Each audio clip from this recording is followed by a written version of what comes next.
If World War III starts, which country will be the safest in every continent? Let's look at each continent one by one to see which country in them will stay completely safe from World War and nuclear attacks. Let's start from Asia, because if World War III begins, this will be the most dangerous region. There are many major flashpoints here like India, Pakistan, China, Taiwan, North and South Korea, and even Iran, which has been the center of tension in the Middle East for years. But in the middle of all this, there's one country that is completely peaceful, and that is Bhutan.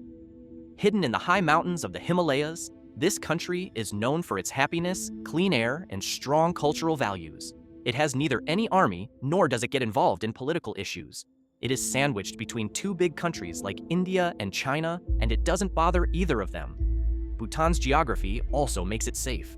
It is surrounded by tall mountains that protect it from outside attacks. And then, it has no major city, no important military base, and no such natural resources that anyone would want to attack it. Even in World War I and II, no one touched Bhutan, and in World War III as well, Bhutan will remain isolated, neutral, and safe. Now let's go to Europe, where World War will spread very fast, especially if NATO gets involved or tensions rise with Russia. But there is one country in Europe that has always remained safe in world wars, and that is Switzerland. For the past 200 years, Switzerland has remained fully neutral. It didn't take part in World War I or in World War II, and it is neither a NATO nor a European Union member. There is no military base of any country on its land, and it does not take sides in international disputes. Switzerland's geography also makes it amazing.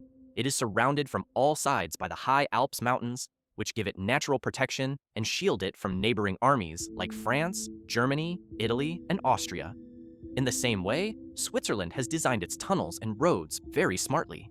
If Switzerland is ever attacked, these roads and tunnels can be blown up, which would trap the enemy army right there and stop it from advancing. And in Switzerland, military training is compulsory, and many underground bunkers have been built which have enough food and water to survive for months. So if World War III happens in Europe, Switzerland will do what it always does. It will stay neutral, stay hidden, and survive.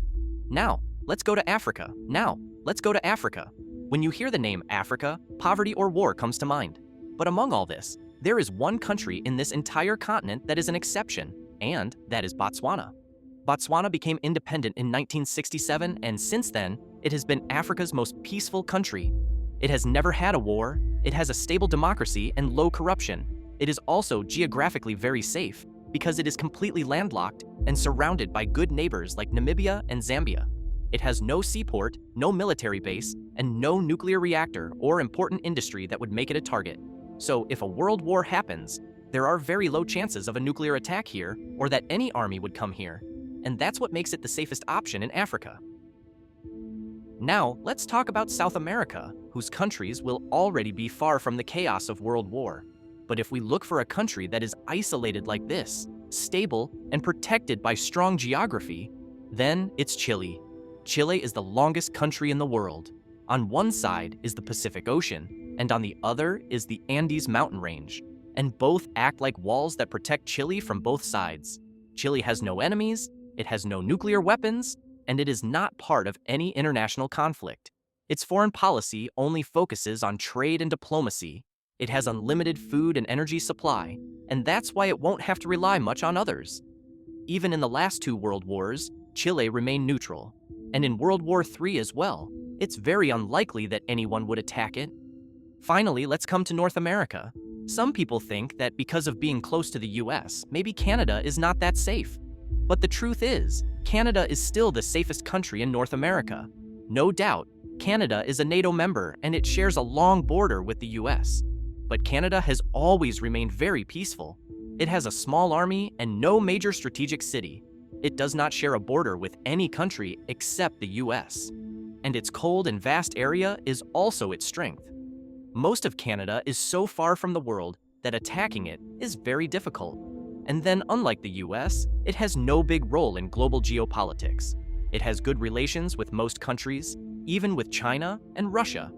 So in case of world war, the chances of a direct attack on Canada are very low. So if you are in North America, then Canada is your best option. Lastly, let's travel far across the oceans towards New Zealand. Because in World War III, New Zealand will probably be the safest country in all of Oceania. Thousands of kilometers away from the chaos of the rest of the world, New Zealand is geographically completely isolated. This isolation is usually considered a disadvantage, but in World War, this is the best option. For any enemy, crossing such a big ocean to come here won't be easy. And anyway, New Zealand has no enemies. It has no nuclear facility and no strategic target that would make someone attack it. It has plenty of food supply, a peaceful foreign policy, and even though New Zealand was involved in both world wars, it was so far that no enemy ever reached it. And that's why, even in World War III, very few will likely come here. Lastly, remember one thing. In World War III, no place will be completely safe, just that some countries will have a higher chance of survival. And that's why, if anything like this ever happens, you should know which country you should go to.